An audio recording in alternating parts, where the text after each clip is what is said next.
Hello friends, છેલ્લા લેક્ચરમાં આપણે કાર્બનના સંયોજનો જોયા હતા, CO અને CO2, કાર્બન મોનોક્સાઇડ અને ડાયોક્સાઇડ. આગળ કન્ટિન્યુ કરીએ અને આજે ચેપ્ટર પૂરું પણ કરીશું. સિલિકોનના સંયોજનો, બસ આ છેલ્લા જ છે. સિલિકોનના સંયોજનો પૃથ્વીના પોપડાનો લગભગ 95% જેટલો હિસ્સો સિલિકા એટલે રેતી અને સિલિકેટ એનો જ બનેલો છે. ઉપલો પોપડો, અંદરનું મટીરિયલ નથી કહેતા, કારણ કે પૃથ્વીના કેન્દ્રમાં એનું પ્રમાણ નહીં હોય એટલું બધું. પોપડો ઉપરનો લઈ લ્યો, જે આપણે વપરાશમાં આવી શકે એમ છે એવી જમીન, ત્યાં સુધીના પોપડામાં 95% હિસ્સો સિલિકા અને સિલિકેટ એમનો જ બનેલો છે. સિલિકા અને સિલિકેટ. પહેલાં સિલિકા વિશે વાત કરી. SiO2 રચના છે ને એને સિલિકા કહેવાય. SiO2 રેતી આપણે જેને કહીએ સિલિકા. પણ એનું બંધારણ અનેક પ્રકારનું હોય છે. એમાં સ્ફટિકીકરણ કેટલાય પ્રકારે થતું હોય છે. ક્વાર્ટઝ, ક્રિસ્ટોબેલાઇટ, ટ્રાઇડાઇમાઇટ, આ બધા એના જુદા જુદા. બધામાં SiO2 ખરો, 1000 SI લ્યો તો 2000 જ ઓક્સિજન હોય, પણ આંતરિક રચના બધામાં જુદી જુદી થઈ જાય, સ્ફટિક ગોઠવણી જુદી જુદી થઈ જાય. એવા ક્વાર્ટઝ, ક્રિસ્ટોબેલાઇટ અને ટ્રાઇડાઇમાઇટ એ બધા એના સ્ફટિકમય સ્વરૂપો છે જુદા જુદા. તાપમાન દબાણની યોગ્ય પરિસ્થિતિ આપો, તાપમાન યોગ્ય આપો તો પાછા આંતર પરિવર્તનશીલ છે. ક્વાર્ટ્સમાંથી ક્રિસ્ટોબેલાઇટ બને, ક્રિસ્ટોબેલાઇટમાંથી ટ્રાઇડાઇમાઇટ પણ બને. બરાબર છે. આપણે જનરલ SiO2નું સ્ટ્રક્ચર લઈએ. SiO2નું જનરલ ત્રિપરિમાણીય જે સ્ટ્રક્ચર છે, જે સામાન્ય રીતે ક્વાર્ટ્સ તરીકે આપણે ઓળખતા હોઈએ છીએ, તો એની વાત કરીએ. એમાં રચના કેવી હોય? દરેક SI 2 ઓક્સિજન સાથે જોડાયેલ, ડાયરેક્ટલી તો 2 સાથે નહીં, 4 સાથે જોડાયેલ હોય, પણ ભાગીદારીના કારણે એ 2 જ કહેવાય. જો SiO2.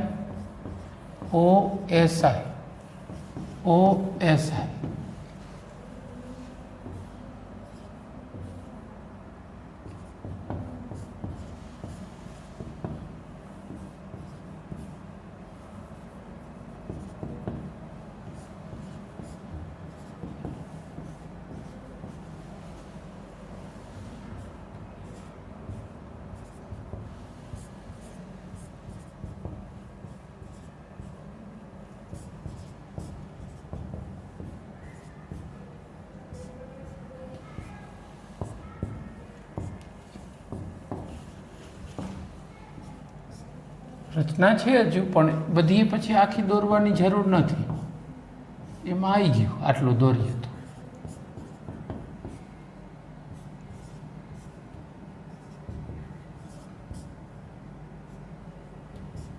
રેડી? આવી રચના હોય. તમે આમ હિસાબ કરો ને તો પણ SiO2 જ હોય. કેવી રીતે? જો આ એક SI 4 ઓક્સિજન સાથે સમચતુષ્ફલકીય રીતે જોડાયેલો હોય, પણ આ ઓક્સિજન કોના કોના વચ્ચે ભાગમાં કહેવાય? આ 2 SIનો કહેવાય ને પાર્ટનરશિપ, 50-50%. તો આ SIનો આપણે હિસ્સો ગણવો છે. આનો 50% અહીંયા ઓક્સિજન, બધી બાજુ એવું જ 50-50%ના 4 હિસ્સા. અડધો ઓક્સિજન અહીંયા, અડધો અહીંયા, એટલે એક થયો, અડધો અહીંયા ને અડધો અહીંયા, એટલે બીજો. તો ઓવરઓલ સ્ટ્રક્ચર શું થયો? SiO2 N type. વાસ્તવમાં આવું સ્ટ્રક્ચર થયું. ભલે જોડાણ આ છે ને CO2 જેવું નથી. CO2 એટલે એક અણુ જ છૂટો પડી જાય એવી આણ્વીય રચના નથી. આ ત્રિપરિમાણવીય જાળીદાર રચના છે. આ રચના કેવી છે? ત્રિપરિમાણવીય જાળીદાર. અહીંયા દરેક સિલિકોન અને ઓક્સિજન સહસંયોજક બંધથી જોડાયેલા હોય સમચતુષ્ફલકીય રીતે. એ તો સરળતા ખાતર, સમજાવવાની સરળતા ખાતર આમ પ્લેન દોરી નાખીએ. આવી જાડી ન હોય. એક SI અહીંયા છે તો એક ઓક્સિજન અહીંયા છે, એક અહીંયા છે, એક આ બાજુ છે, એક આમ ઉપર ત્રાસો છે. એમ સમચતુષ્ફલક રીતે 4 ઓક્સિજન જોડાયેલા હોય. પણ આ તો તમને સમજાવવા માટે સરળતા ખાતર જાળીદાર દોરીએ છીએ. વાસ્તવમાં આખી આ ત્રિપરિમાણીય રચના છે. આને તમે વિરાટ અણુ તરીકે ગણી શકો. કેટલાનું ચક્ર થાય છે અહીંયા? 8નું. જો 1 2 3 4 5 6 7 અને 8, 8 મેમ્બરનું ચક્ર બને. SiO બંધની એન્થાલ્પી ઘણી ઊંચી, સહેલાઈથી તૂટે નહીં. SiO બંધ છે એની બંધ ઉર્જા ઘણી સારી, તૂટે જ નહીં, એટલે રાસાયણિક પ્રક્રિયામાં પણ ભાગ લે નહીં. રહેતી હોય તમે ગમે એ પ્રક્રિયામાં નાખો તો એ કાંઈ સહેલાઈથી ભાગ નહીં લે. તો SiO2 છે એ કોઈ રાસાયણિક પ્રક્રિયાઓમાં સહેલાઈથી ભાગ ન લેતું હોવાનું કારણ Si અને O વચ્ચેનો મજબૂત સહસંયોજક બંધ છે, જેની બંધ ઉર્જા ખૂબ વધુ છે. વધુ બંધ ઉર્જાને કારણે જ એ પ્રક્રિયામાં ભાગ ઓછો લે. સામાન્ય રીતે ઓક્સિડેશન કરતા હોય, રિડક્શન કરતા હોય, ડાયહાઇડ્રોજન હોય, હેલોજન હોય, ધાતુઓ હોય, એ એકે યારે જામે જ નહીં, પ્રક્રિયા જ ન આપે. આની પ્રક્રિયાઓ બે સાથે જ એક વધુ પ્રચલિત છે. એક NaOH સાથે સિલિકેટ બનાવે, SiO2 પ્લસ NaOH, Na2SiO3 એ શું બનાવે છે? સોડિયમ સિલિકેટ, Na2SiO3 અને બીજું પાણી સિલિકેટ બનાવે NaOH સાથે. આ એક બહુ ફેમસ છે. અને બીજી એક આની ફેમસ પ્રક્રિયામાં એવું છે, SiO2 આ ઓક્સિજનની વિદ્યુત ઋણતા ખૂબ ઝાઝી હોય, એને કોઈ સહેલાઈથી દૂર ન કરી શકે, પણ ફ્લોરિનની એના કરતાં પણ વધુ છે. SiF4 બની ઓક્સિજનને રિપ્લેસ કરી દે, ફ્લોરિન SiF4 બની જાય. તો આવા NaOH ને HF જેવા બહુ લિમિટેડ પ્રક્રિયકો સાથે જ એ માત્ર લિમિટેડ પ્રક્રિયાઓ જ આપે છે. કોની વાત કરું છું? SiO2 લિમિટેડ પ્રક્રિયકો સાથે બહુ લિમિટેડ પ્રક્રિયા જ આપે છે. આ પ્રક્રિયાની વાત થઈ.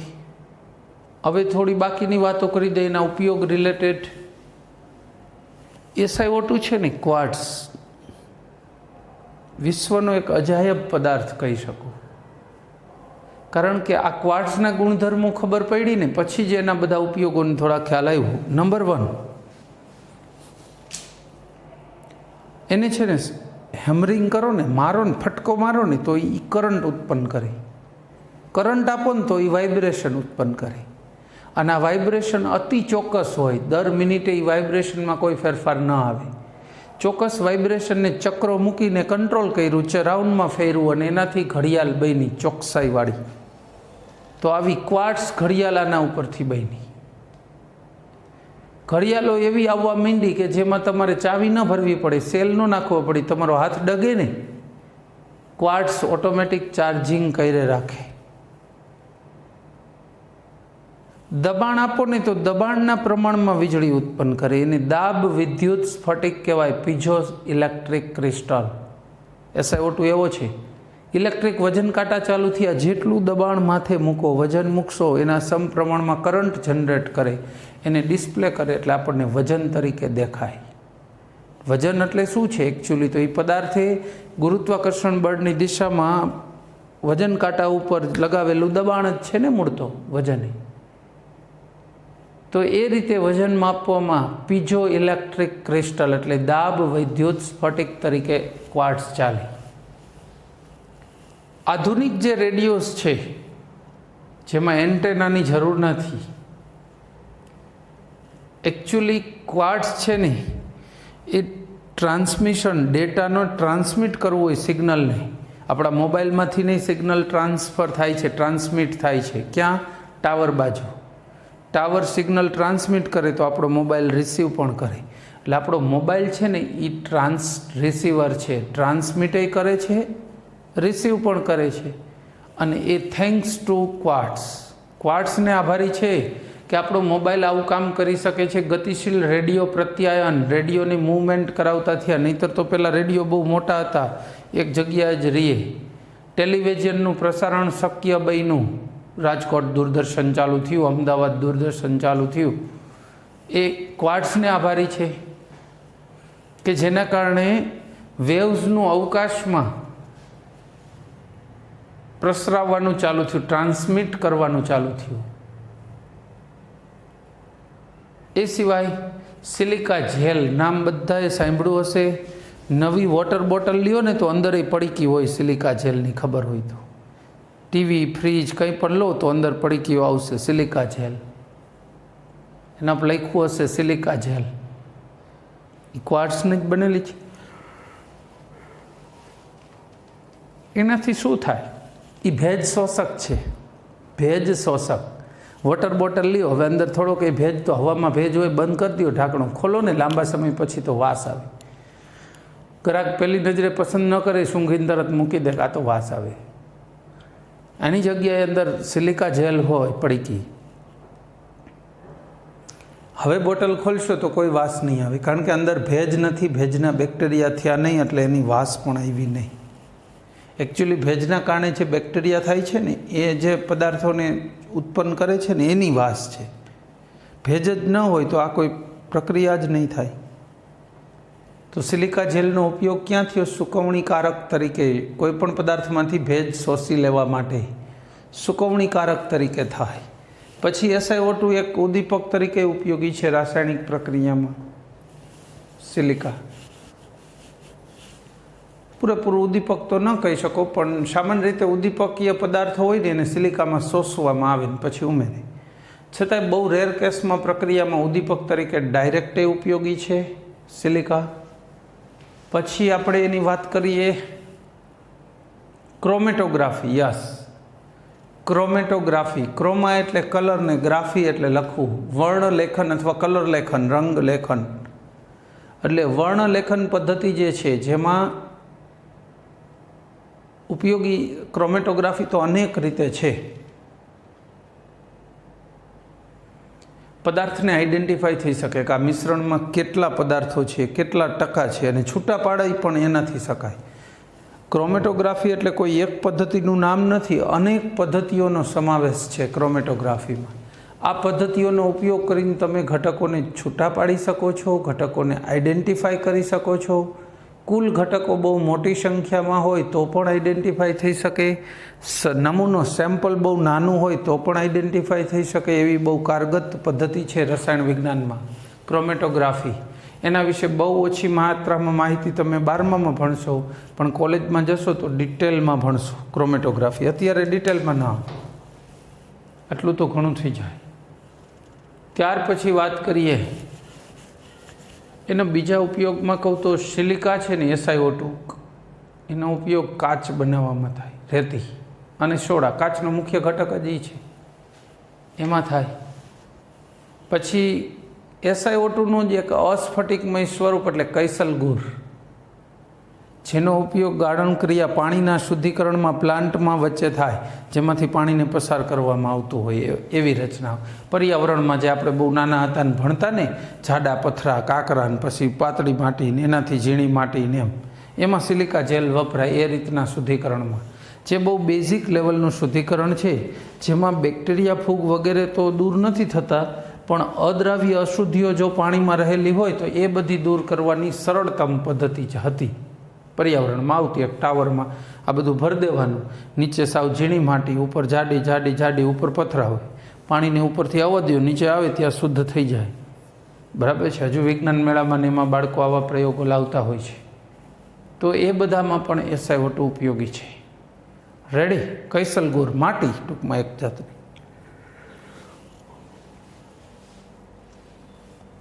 ચાલો, ત્યાર પછી હવે બીજો પદાર્થ લઈએ સિલિકા પછી. સિલિકોન્સ. સિલિકોન્સ આપણે કીટોન્સ શબ્દ વાપરીએ, કીટોન્સ એ રીતનું છે. તમે 10મામાં I think alkane, alkene, alkyne એવું ભણ્યા હશો, તો ભેગો C ડબલ બોન્ડ O હોય તો કીટોન કહેવાય. આ એના વર્ગનો જ પદાર્થ છે, એના જેવું. આપણે જોઈએ સિલિકોન્સ માટે, કારણ કે બહુ મહત્ત્વનો પદાર્થ છે. સિલિકોન અને સિલિકોનના સંયોજનો ખરેખર આપણી રનિંગ દુનિયામાં બહુ ઉપયોગી સાબિત થયા. આ જુઓ ને, ઇલેક્ટ્રિક વજન કાંટા, પછી આ મોબાઈલ, ટીવી, રેડિયોના પ્રસારણ શક્ય બન્યા. અતિ શુદ્ધ સિલિકામાંથી માઇક્રો પ્રોસેસર બને, જે કમ્પ્યુટર બનાવવા માટે બહુ મહત્ત્વનો પદાર્થ છે. તો ઉપયોગી થાય ને. કાર્બન સિલિકોનનો એક મહત્ત્વનો પોલિમર એટલે R2SiO N ટાઈપ પોલિમેરિક પદાર્થ છે. આ પદાર્થ પોલિમેરિક છે. પ્રારંભિક પદાર્થ તરીકે આલ્કાઇલ સિલાઇલ ક્લોરાઇડ અથવા આલ્કાઇલ સિલિકોન લેવાનું અને એમાંથી બનાવી શકો. સામાન્ય રીતે પ્રારંભિક તરીકે લેતા મટીરિયલમાં એમ કહેવાય વિસ્થાપિત. R એટલે આલ્કાઇલ અથવા એરાઇલ ગ્રુપ સમજવાનું. N Si 4Cl 4 N. Chlorine કેટલા લેવાના? આ જેટલા હોય ને 4થી જાજા ન હોય. એક SI દીઠ આ 4 જ ચાલે, 4 મેક્સિમમ. એમાંથી N બાદ કરો એટલા Cl, એટલે એક SIની 4 સંયોજકતા છે. ટૂંકમાં 4 R આવેલા હોય તો Cl 0 થઈ જાય, ન હોય. 3 R આવેલા હોય તો 1 Cl, 2 R હોય તો 2 Cl, 1 R હોય તો 3 Cl. એ એનું કાચું મટીરિયલ છે. આનું શું થયું? આલ્કાઇલ અથવા એરાઇલ વિસ્થાપિત સિલિકોન ક્લોરાઇડ એનું કાચું મટીરિયલ છે. અને આમાંથી બને કઈ રીતે? માની લ્યો કે આપણે આ બનાવવું છે સિલિકોન્સ, તો એની બનાવટ જોઈએ. સિલિકોન્સ બનાવવું હોય તો આપણે મિથાઇલ ક્લોરાઇડ રો મટીરિયલ તરીકે લઈને સ્ટાર્ટ કરવાનું. CH3Cl + Si. Copper powder 570 kelvin તાપમાન. કોપર પાવડર 570 કેલ્વિન તાપમાને ગરમ કરો એટલે CH3Cl Si CH3Cl CH3 આવું સંયોજન મળશે. બરાબર છે. CH3 ટ્વાઇસ Si આવું સંયોજન મળશે. પછી આનું જળ વિભાજન કરો. આ એકવાર મળી જાય ને પછી આનું જળ વિભાજન, આ H અને Cl દૂર થાય બે બાજુથી અને OH એની જગ્યા લઈ લે. ડાયમિથાઇલ સિલેનોલ કહેવાય. આનું નામ શું થઈ જાય હવે? ડાયમિથાઇલ સિલેનોલ.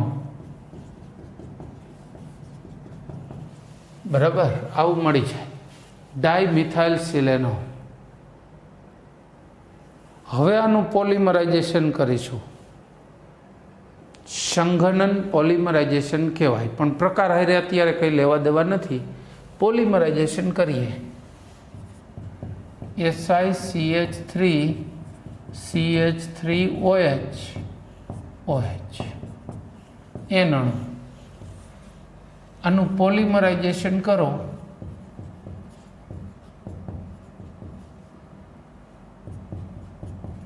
H2O દૂર થાય. N O Si CH3 CH3. આ ગ્રુપ N વાર રિપીટ કરી જાઓ. જો H અને O ગયો, એક O વધ્યો. આવા ગ્રુપ N વાર રિપીટ. ખાલી લખવા માટે લખીએ તો આમ લખી શકીએ. CH3 CH3 O Si CH3 CH3 O Si CH3 CH3. બધા લખવાની જરૂર નહીં. તો ખાલી અત્યારે તમારા માટે નવું હોય ને એટલે મેં ખાલી લખી દીધું કે આવું N ટાઈમ રિપીટ થઈ જાય. બસ આ જ સિલિકોન્સ. સિલિકોન્સ એટલે આ જ N ટાઈમ. આટલું આખું લખવાની જરૂર નહીં. બસ આટલું લખ્યું હોય આ સૂત્ર તો એ સિલિકોન્સ જ કહેવાય. આખું લખ્યું હોય તો એ સિલિકોન્સ જ કહેવાય. સિલિકોન્સ. આ સિલિકોન્સ બની ગયું. હવે તમારે જ્યારે બ્લોક કરી દેવું હોય, આ પ્રક્રિયા ચાલુ હોય ને, બ્રેક મારવી હોય, જો કારમાં ને એમાં યાંત્રિક બ્રેક હોય, રાસાયણિક પ્રક્રિયામાં રાસાયણિક બ્રેક હોય, આવા અણુ સાથે હું આની પ્રક્રિયા કરું તો જો છેડે શું રહેવાનું છે? OH ને એક છેડાનું. હવે હું સામે OH હોય એવો જ અણુ લઉં લો ને, SiCH3CH3CH3. મેં કેવો પદાર્થ પસંદ કર્યો? ટ્રાયમિથાઇલ સિલેનોલ. જો અહીંયા મિથાઇલનું પ્રમાણ વધઘટ કરીને તમે મોનોમિથાઇલ ક્લોરોસિલેન, ડાયમિથાઇલ ક્લોરોસિલેન, ટ્રાયમિથાઇલ ક્લોરોસિલેન જે જો એ બનાવી શકો છો આની વધઘટ કરીને. આ 2 મિથાઇલ ગ્રુપ છે એને બદલે 3 હોય, 1 હોય એવા મળી જાય. આપણે 3 વાળું સંયોજન ઉમેરવાનું. આ જેવું ઉમેરશો એટલે પાણી દૂર થશે. જો H અને O, પછી બાકીનું જોડી દો.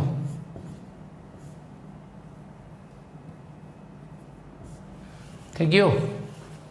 હવે બ્રેક લાગી ગઈ. જો હવે ચેઇન આગળ નહીં વધી શકે, સ્ટોપ થઈ ગઈ.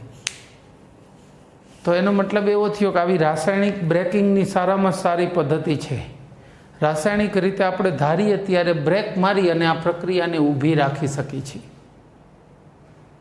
બરાબર છે? ગમે ત્યારે આ પ્રક્રિયા, આની પોલિમરાઇઝેશન થતું હોય આગળ ને આગળ, ચાલુ ને ચાલુ, એને સ્ટોપ કરવું હોય તો આ ઉમેર દો. ટ્રાયમિથાઇલ સિલેનોલ. 3 મિથાઇલ, 1 SI ને 1 OH.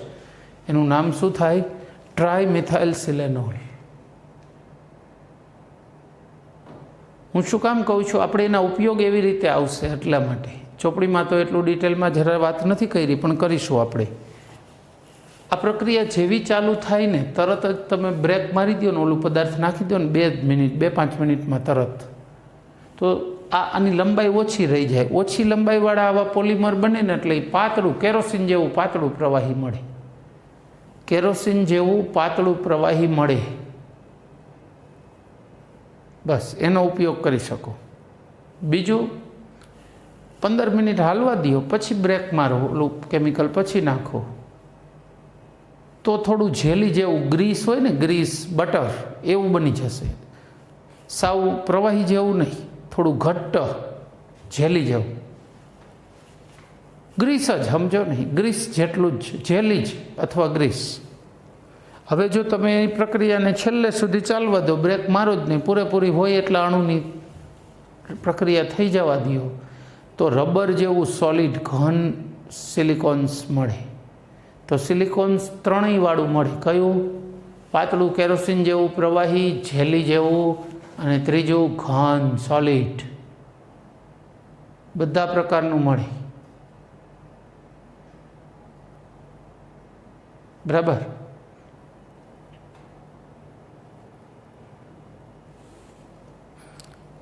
ઉપયોગ એ પ્રમાણે છે. આ સિલિકોન્સની એક ખાસિયત છે, એમાં R ગ્રુપની સંખ્યા વધુ જ થઈ. જો R એટલે મિથાઇલ, ઇથાઇલ જે હોય તે આલ્કાઇલ ગ્રુપ. આવા આરની સંખ્યા વધુ ને એટલે આને પાણી પ્રત્યે અપાકર્ષણ થઈ જાય, જલ અપાકર્ષી. ગરમ કરવાથી વિઘટન થતું નથી. ઉષ્મીય સ્થિરતા બહુ ઊંચી છે. પરાવિદ્યુત પ્રબળતા પણ સારી, એટલે વિદ્યુત આમાંથી પસાર થતી રહે. વિદ્યુતના કોઈ વાયરના જેકેટમાં વાપરવું હોય, ગમે એટલો પાવર ટ્રાન્સફર થાય, આ ખરાબ નહીં થઈ જાય. ઓક્સિડેશન પણ આનું થતું નથી. રાસાયણિક રીતે લગભગ નિષ્ક્રિય છે. તો હવે આના ઉપયોગ જોઈએ. આ સાદા કપડાં છે ને, મેં કીધું ને પહેલાં કેરોસીન જેવું બને, એના ઉપયોગ કહું છું. આ કપડાને હું એમાં બોળી નીચોવીને સુકાવી નાખું ને એટલે વોટરપ્રૂફ બની જાય. શું કામ કે આને ક્યાં પાણી ટચ થાય છે? કે ગ્રીસ જેવું છે. કીધું ને વોટરપ્રૂફ છે, નિષ્ક્રિય છે નહીં. અને આરની સંખ્યા વધુ એટલે વોટરપ્રૂફ, એટલે કપડું પણ કેવું બની ગયું? વોટરપ્રૂફ. એને જવા દો, આગપ્રૂફ પણ બની ગયું, ફાયરપ્રૂફ. આ સળગશે નહીં, આ પદાર્થ ફાયરપ્રૂફ બની જશે. એટલે કપડાને આમાં બોળીને સુકાવી દો એટલે કપડું આગપ્રૂફ અને વોટરપ્રૂફ બની ગયું. સાથે પરસેવો નહીં ખેંચે. વોટરપ્રૂફ હોય એ પરસેવો ન ખેંચે, પહેરવામાં કામ ન લાગે. પણ ઘણા લોકો એવા કંઈકના કંઈક ટીવી શો ને એવા શો કરવામાં ને એમાં કામ લાગે. અથવા વોટરમાં જે લોકો તરવૈયાઓ સતત પાણીમાં રહેતા હોય એમના વસ્ત્રો બનાવવામાં કામ લાગે. બરાબર છે, જેને પાણીમાં કામ કરવાનું રહેતું હોય વારંવાર, એમના બધા માટે કામ લાગે. પછી બીજો એનો એક સારો ઉપયોગ છે એવા પાતળાનો, આપણે નેઇલ પોલિશ બનાવે ને એમાં નાખી દઈએ. કારણ કે નેઇલ પોલિશની અંદર હંમેશા કેટાઇનિક ડિટર્જન્ટ ઉમેરો જ હોય, ચેપનાશક તરીકે. ડિટર્જન્ટ છે પણ એ ચેપનાશક છે. હવે ડિટર્જન્ટ આવ્યું હોય, બધાને ટેવ જોઈજો તમે, બરાબર બોટલને હલાવીને પછી કાઢીને નખ રંગશે, થમ્સઅપની જેમ ઉભરાઈ જાય. એવો ખોલો ને એટલે એ ઉભરાઈ ન જાય. એન્ટી ફોમિંગ એજન્ટ, ફીણ ન વળે એના માટે આ સિલિકોન્સ વપરાય. કેરોસીન જેવું પાતળું એન્ટી ફોમિંગ એજન્ટ પણ છે. સૌંદર્ય પ્રસાધનોમાં એન્ટી ફોમિંગ એજન્ટ તરીકે વપરાય છે. ચલો, ઉપયોગ સમજમાં આવ્યો. હું દરેક ઉપયોગને ડિસ્ક્રાઇબ કરતો જઈશ, તમે સમજી શકો એવી રીતે. આપણું ભારતનું જે સંવિધાન છે, બંધારણ, કોન્સ્ટિટ્યુશન ઓફ ઇન્ડિયા, જો આપણા દેશ માટેનું આખું બંધારણ એમાં લખેલું છે. કોણ શું ગુનો કરે તો કઈ સજા આપવી, કોને કયો લાભ આપવો ન આપવો, બધું જ એ બંધારણ જાળવવું જ પડે. એના આધારે જ આપણો દેશ આખો ચાલી રહ્યો હોય. વહીવટી તંત્ર એના આધારે જ ગોઠવાય. આ બંધારણ સાચવવાની જવાબદારી નેશનલ ફિઝિકલ લેબની છે. ફિઝિક્સ નથી બોલતો, ફિઝિકલ લેબ બોલું છું. એમાં કેમિસ્ટ્રી, ફિઝિક્સ, બાયોલોજી બધાના સાયન્ટિસ્ટો સાથે હોય. નેશનલ ફિઝિકલ લેબ એની અંદર સાચવવામાં આવે છે, એના અંડરમાં હોય છે. એમણે દરેક પેજને, બંધારણના દરેક પેજને સિલિકોન્સમાં બોળેલું છે. વોટરપ્રૂફે બની ગયું, ફાયર પ્રૂફે બની ગયું, કેમિકલ પ્રૂફે બની ગયું, અને કોઈ જીવાત પણ એને ખાઈશે નહીં, ઉધઈ નહીં ચડે, ખરાબ નહીં કરે કોઈ જીવાત. એટલા માટે ચાલો પછી થોડું જાડું ગ્રીસ જેવું છે, એના ઉપયોગો કહીએ. હવે કોની વાત કરીશું? ગ્રીસ જેવું જે છે એનો ઉપયોગ સિલન્ટ તરીકે. સિલન્ટ લીકેજ ન થાય એના માટે. કારનું એન્જિન ખોલ્યું હોય ને, પછી પાછું ફિટ કરે એટલે બધું ગેરચક્કરને બધું ફિટ કરી દે, પછી ઉપલું પડ નીચલા પડ આરે પેક કરવાનું હોય, ત્યારે સિલિકોન્સ ચોપડી દે, પછી પડ મૂકીને બોલ્ટ મારી દે, સુકાઈ જાય એટલે સિલિકોન્સ એરટાઇટ પેક થઈ જાય. તમને ખબર હોય તો ડિઝાઇનિંગ ગ્લાસ આપણી સ્કૂલમાં જે આગળ લાગેલા છે, અમારી જે મેઇન ઓફિસો, દરેક ફ્લોર ઉપર ઓફિસ છે ને, બહારની સાઈડ કાચ બહારથી જે દેખાય છે ઊભા ઉપર, એન્ટ્રી ગેટ છે એની ઉપર જ, એ બધા એ કાચની પ્લેટ જ છે સાદી, એને ચોંટાડેલી છે સિલિકોન્સ ગ્રીસ વડે. સિલિકોન્સ ગ્રીસ વડે ચોંટાડેલી છે, ગ્રીસ જેવું, જેલી જેવું. પાણી જેવું પ્રવાહી નહીં સમજવાનું, ફેવિક્વિક જેવું નહીં. એ તો વોટરપ્રૂફ બનાવવામાં કામ લાગે છે. પણ આ કોના જેવું છે? જેલી જેવું, કાચમાં ચોંટાડેલું છે. અહીંયા ફરતી એનો પંપ આવે, એનાથી દબાવીને આમ ટ્યુબની જેમ બહાર કાઢી ફરતી બાજુ, પછી કાચને ચોંટાડતી, થોડી વાર પકડી રાખો એટલે પછી સુકાઈ જાય. તો એનો ઉપયોગ અહીંયા થયો. સમજાશે એનો ઉપયોગ? પછી બહુ ઊંચા તાપમાને ગ્રીસ તરીકે ચાલે, સિલિકોન ગ્રીસ. સિલિકોન્સનો ઉપયોગ ઊંચા તાપમાને ગ્રીસ તરીકે બેસ્ટ.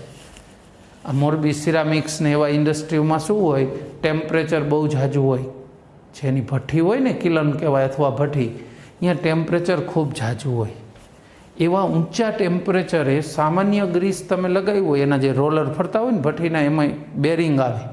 સાદું ગ્રીસ તો થોડીક વારમાં હળગી જાય, અહીંયાની કામ ઓઇલ જેવું પાતળું થઈને પડી જાય, કામ ન કરે. સિલિકોન ગ્રીસ 1800 સેલ્સિયસ તાપમાન સુધી સારું કામ આપે. બરાબર, તો એમાં ઉપયોગી છે.